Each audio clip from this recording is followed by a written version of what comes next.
This tutorial is going to show how to create web system through Rhino to Grasshopper, and then to use Kangaroo physics stimulation and also DIVA stimulation in order to create a form from using Hummingbird to use the data components in Revit.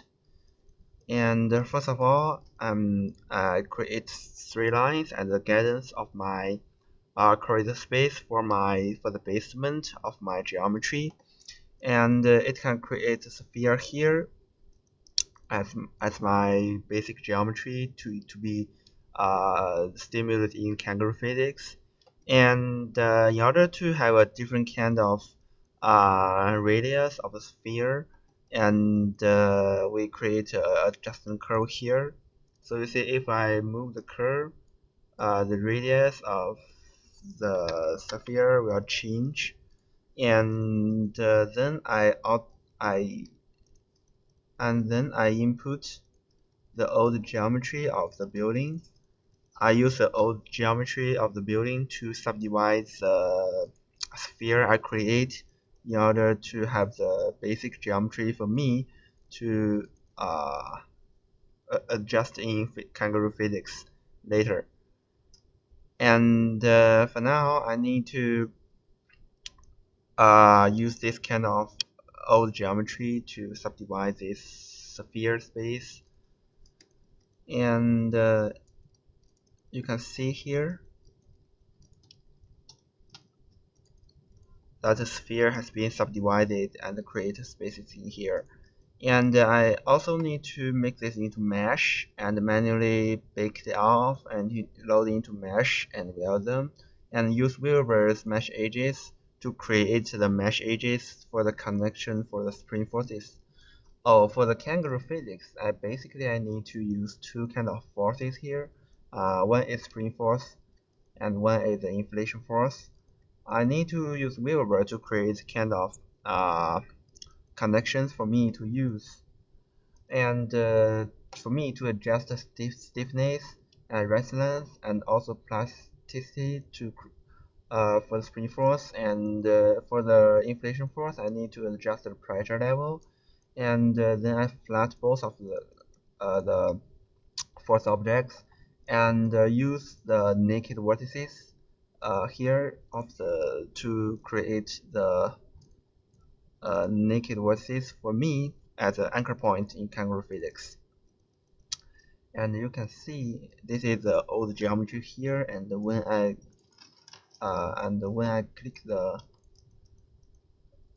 time button here, it will change through the time because of the Kangaroo physics. And I do a lot of experiment about the diameter and parameter here to perfect the shape, and that I mentioned in the diagram.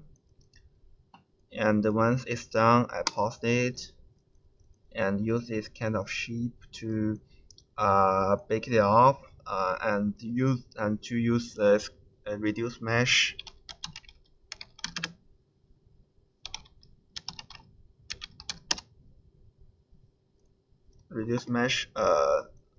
command to reduce a mesh, reduce polygon in order to better to fit into the Revit system.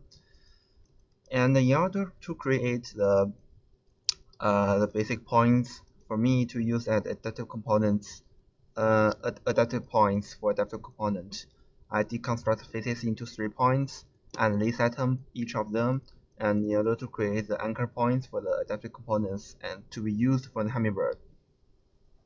So what I'm going to do is to set the location here, and set the CSV file I need, and set the Revit family as well as Revit type name, and also the parameter names. All these 4 parameters should be corresponding with what I set in Revit here. And once I put toggle true, and it will run successful. And you can see here it's a shape of from the Kangaroo physics, from the Grasshopper to Revit. Basically, first of all, it is all of this kind of openings. So I need to change I need to give 3 tabs of each component. You can see from 1A, 1B, or 1C, and to replace it manually. For example, I want to replace this kind of shape into 1A to give them more openness here, and it will works. I want to change this openness. Want to change the openness of these guys are more open. I need to change it into 1B so it works.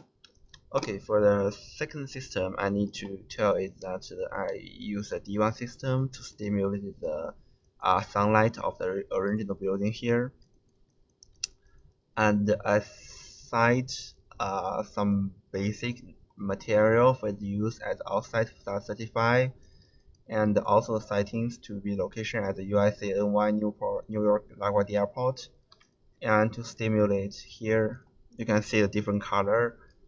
Means a different kind of sunlight annually, and then I output this kind of grid in order for it to link to the Revit system. I need to kind of create a grid here, and also make the anchor point of each grid here. You can see the 4 points here, A, B, C, or D. I need to use them as adaptive points for the adaptive component in Revit. And this is also, I need to set the location, the name, and also the parameter. Once I click set adaptive components completely successfully. And I need to reload it in Revit here. You can see the rooftop is pretty successful. And for the DIVA system, I think that it's pretty helpful for me to determine the openness of the rooftop, because you see it appears here obviously the blue says it has a light sunlight.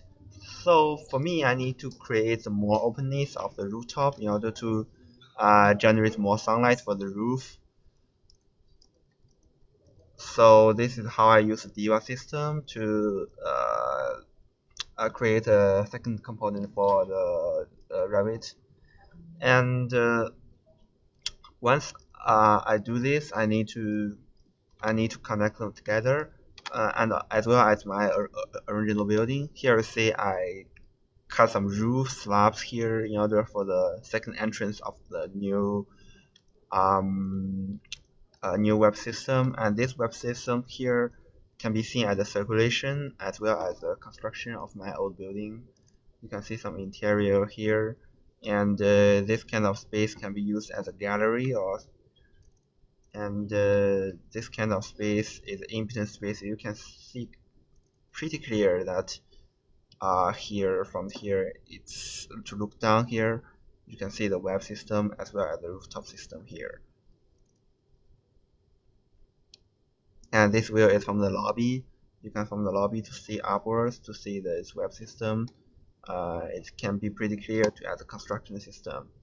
And for the Rhino, for the Kangaroo, finally I use the Hummingbird triangles subdivision to use it as the output of in the Grasshopper, and I use the Hummingbird picture frame to create a form here, and I use Hummingbird mesh thicken to give it a thickness here.